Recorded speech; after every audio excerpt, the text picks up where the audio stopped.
Section 1.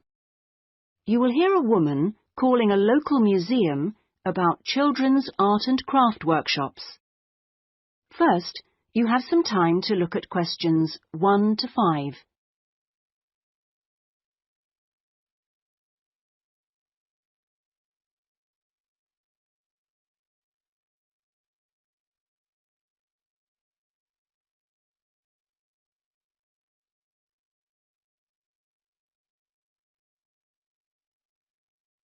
You will see that there is an example that has been done for you.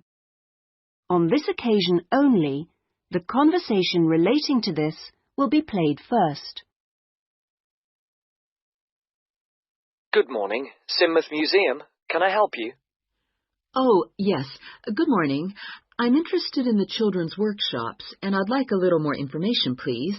Do you mean the art and craft workshops? Yes, a friend of a friend mentioned them. The children do painting and make models and so forth. Yes, of course. Where to begin?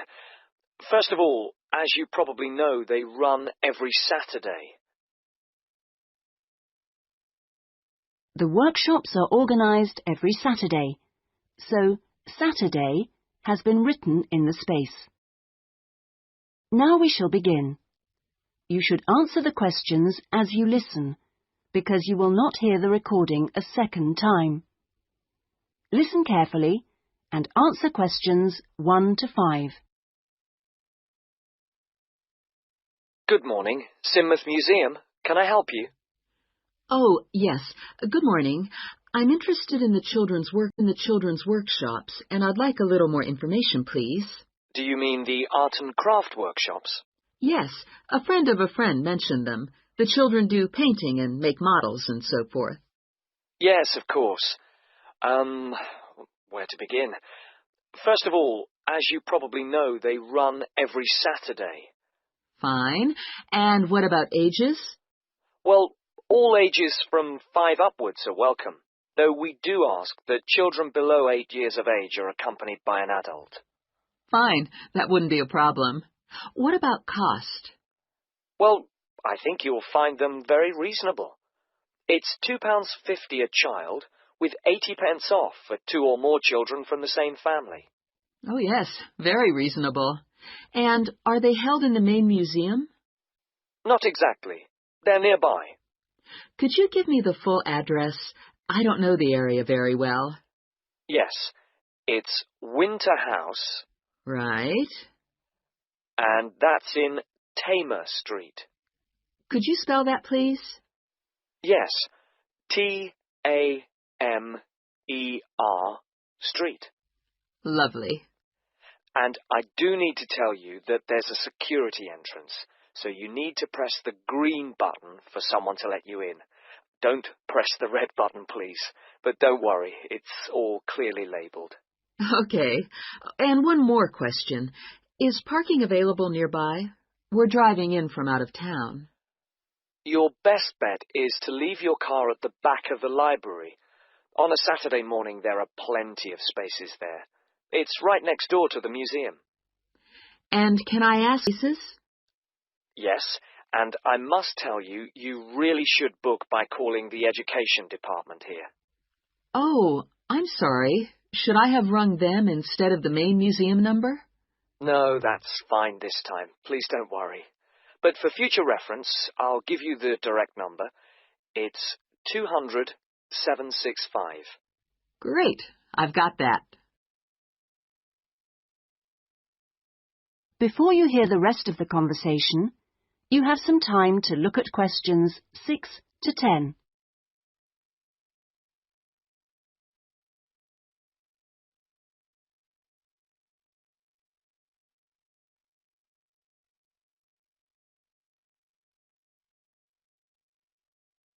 Now listen and answer questions 6 to 10. But I'm very happy to give you information about the next 2 workshops. On Saturday the 16th, there's building castles. Oh, sounds great. This involves quite a bit of glue, so just make sure the kids are in old clothes. I know. Ones I don't mind getting mucky. Exactly.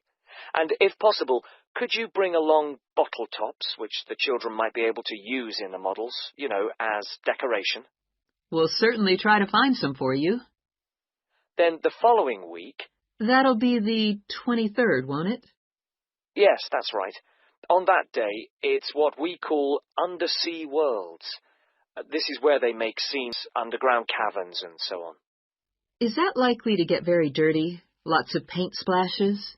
Not really. So we don't recommend any special clothes for that one.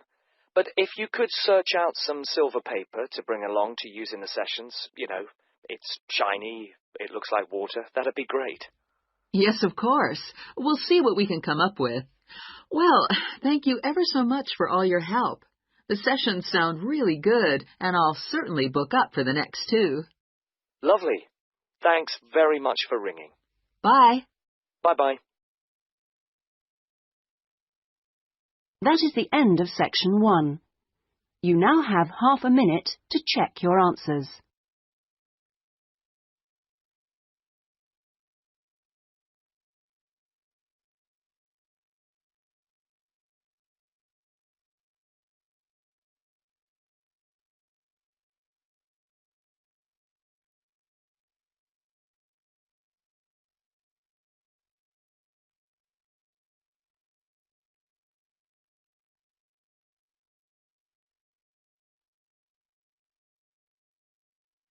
Now turn to section 2. Section 2. You will hear a customer services official giving information to a passenger at a railway station in a town called Trebirch. First, you have some time to look at questions 11 to 17.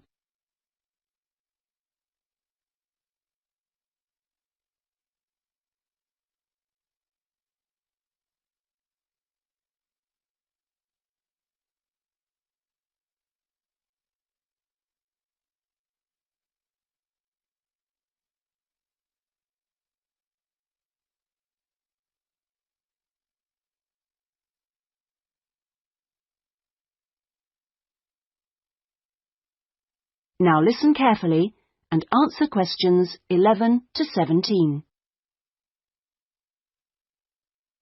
Hello. My family and I are staying here in Trebirch for a week or 2, and we wanted to know about the train services. We're hoping to do a few local trips. Okay. Well, I can give you lots of details about all the trains going from Trebirch in the southwest. This leaflet will be very helpful, but I can tell you some of the main things. We've got 2 main train stations in the town. King Street is for local commuter lines and regional services. What about trains to London? I'll need to go there on business for one day. Then you need to go to Central Station. That's for all the national services. There are regular trains to London. They leave Trebirch every half hour on weekdays and every hour at weekends. It takes about 2 hours, a bit longer on Sundays. You've got a choice of first and second class, and there's a buffet car, though refreshments are included in the cost of a first-class ticket. Ah, right. And have you got any information on different ticket types? Yes, there's a range of ticket prices depending on when you travel and when you buy your ticket. There's a standard open ticket, which doesn't have any restrictions. This can be bought in advance or on the day. You can also get various discounted tickets. A popular one is called the Super Save, and this is okay for travel after 8:45. Then there is the special ticket, which is valid for travel after 10:15. The special tickets are also valid for travel at weekends. The cheapest tickets are called advance, and you have to buy them at least 6 days ahead. Only a certain number are available, and you have to make seat reservations for these. Before you hear the rest of the conversation, you have some time to look at questions 18 to 20.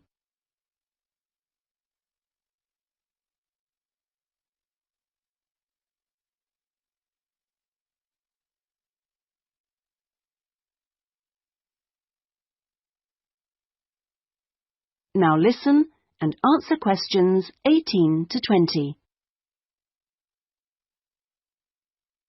Thanks. And are there lots of places to go to around here? Oh, yes. You can enjoy many days out. There's the Merthyr Mining Museum, which is only half an hour from Trubirch by train. Your children will find it just as fascinating as any theme park, and they can ride in the original miners' lifts and on the coal trains. There are special excursion tickets which include entrance fees. Mainline trains also offer direct services to Bristol, where you can visit the docks or spend a great day out with the children in the zoo, which is set in the parkland that used to surround the old castle. Special family away day fares are available for this service now during the school holidays. Alternatively, you can be in Birmingham in only an hour and a half, where there's lots to see and do, including the new and internationally acclaimed climbing wall built on the site of the old aquarium. We will also be running a special service to Newport when the new Science Museum next year, as we anticipate a lot of visitors in the opening weeks. I'd advise you to call early to book your tickets. Is that okay? Yes, thanks. That is the end of section 2. You now have half a minute to check your answers.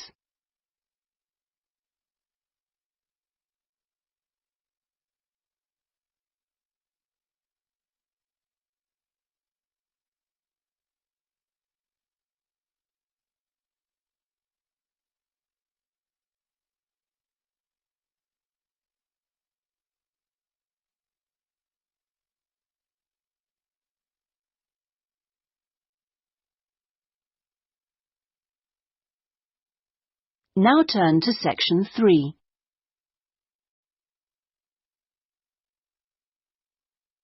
Section 3. You will hear a discussion between a tutor and an education student called Sandy about the student's dissertation. First, you have some time to look at questions 21 to 25.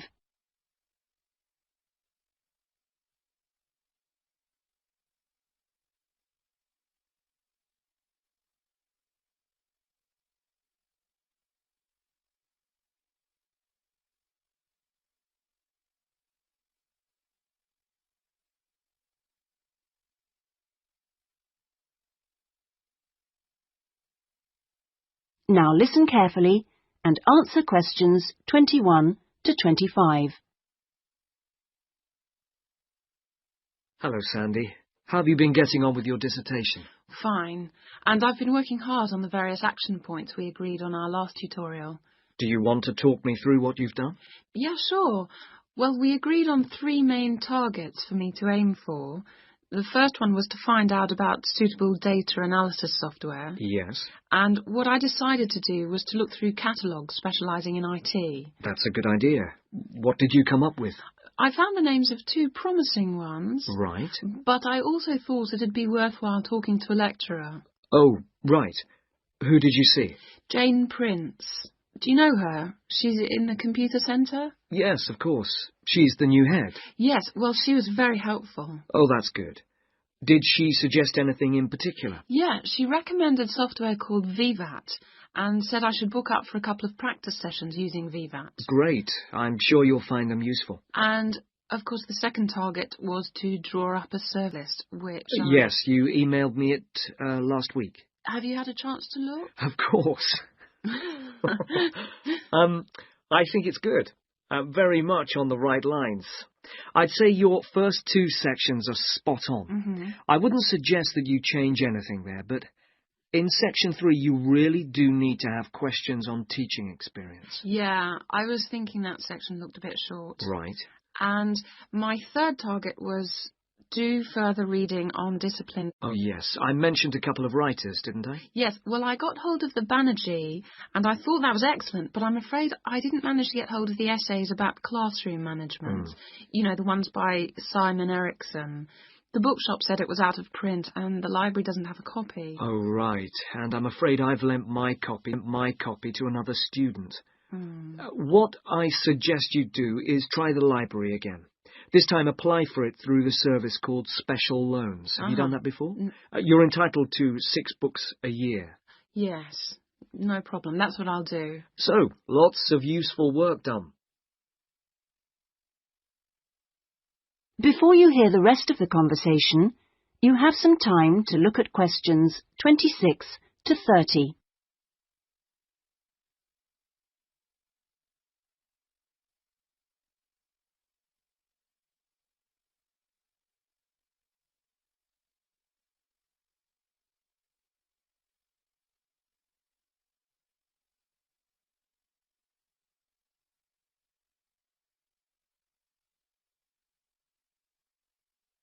Now listen and answer questions 26 to 30.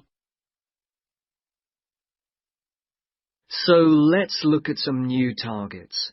We'll start by having a chat about your Chapter 1. I very much enjoyed reading it. Your written style is very clear, and you've included lots of interesting descriptions of education in your target area. I've just got a couple of suggestions for some additional work. Of course. Could I just ask, what do you think I should call it?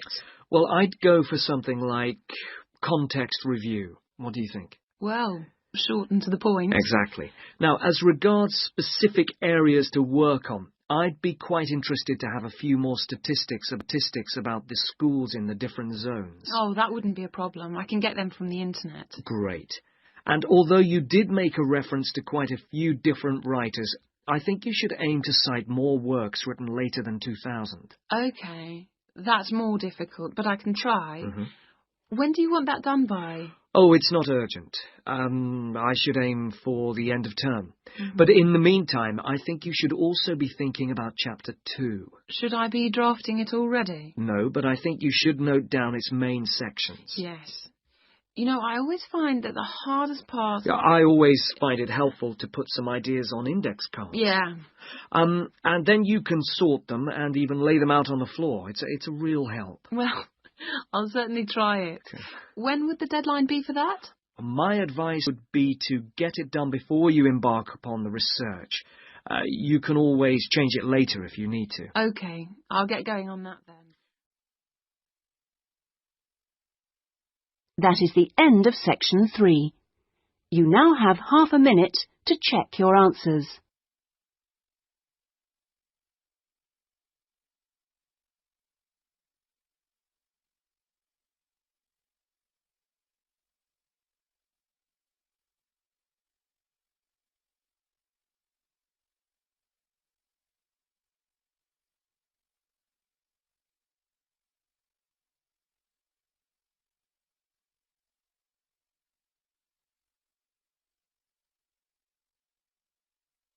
Now turn to Section 4.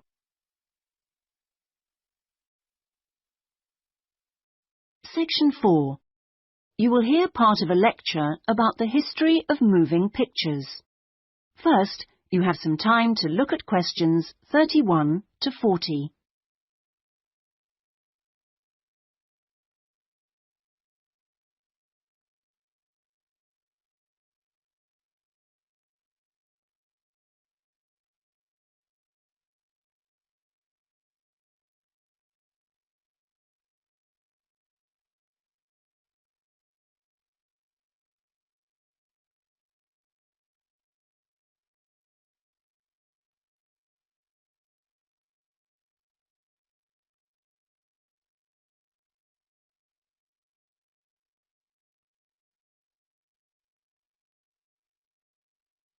Now listen carefully and answer questions 31 to 40.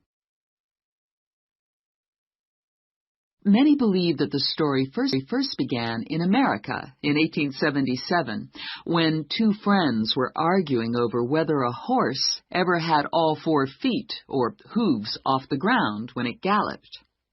To settle the bet, a photographer was asked to photograph a horse galloping, and the bet was settled because you could see that all the hooves were off the ground in some of the photos. What was even more interesting was that if the photos were shown in quick succession, the horse looked like it was running, In other words, moving pictures. The person who became interested in taking the moving pictures to its next step was the famous American inventor Thomas Edison. Actually, he didn't do the work himself, but rather asked a young Scotsman in his employ to design a system, which he did. Now, this young fellow was clever, because the first thing he did was study other systems, primitive as they were, of moving pictures, and then put all the existing technologies together to make the first entire motion picture system. He designed a camera, a projection device, and the film. The system was first shown in New York in 1894 and was really very popular. Apparently, people lined up around the block to see the wonderful new invention. There were, however, a couple of problems with the system. The camera weighed over 200 kilograms, and only one person at a time could see the film. Well now, news in America traveled fast, and a number of rival European systems started to appear once people had heard about it. The single problem with all the systems was they couldn't really project the film onto a screen, so more than one person could see it. Then, in 1895, 3 systems were all developed, more or less at the same time and independently of each other. I guess the most famous of these was by the Lumière brothers from France, and they called their system the cinematograph, which of course is where the word cinema comes from. There were also 2 brothers in Germany who developed a successful system, and they called it a bioscope. Well, now once the problem of projection had been solved, the next challenge for the inventors was to make the films longer and more interesting. A continuing problem at the time was that the films had a tendency to break when they were being played, a problem which was caused by the tension between the 2 wheels, or reels as they are called, which hold the film. Now, this problem was solved by 2 American brothers. They developed the Lantham loop, which was the simple addition of a 3rd reel between the 2 main reels, and this took all the tension away, with the result that the film stopped snapping.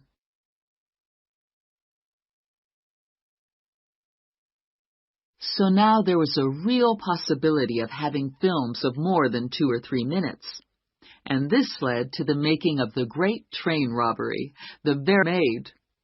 It only lasted 11 minutes, but was an absolute sensation, and there were cases of people watching the movie and actually fainting when the character fired a gun at the camera.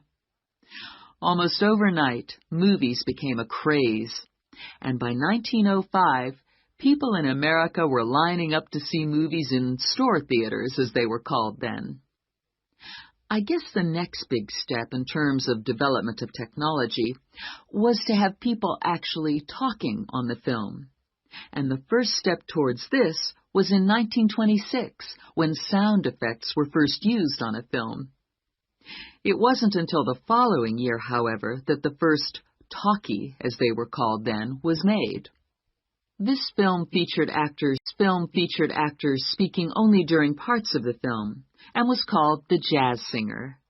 And it wasn't until 1928 that the first all-talking film was produced, and this was called The Lights of New York. Unfortunately, the sound on this early film was not very good, and I believe they put subtitles on the film. That is, they printed the dialogue along the bottom of the film to compensate for this poor sound quality. Now, with the addition of sound, moving pictures became far more difficult to make.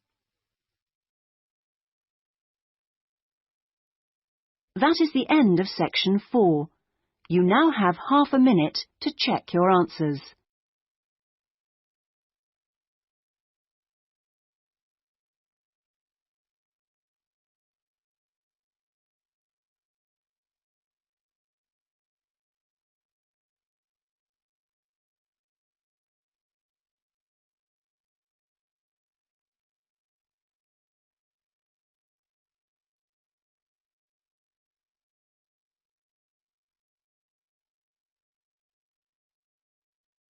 That is the end of the listening test. In the IELTS test, you would now have 10 minutes to transfer your answers to the listening answer sheet.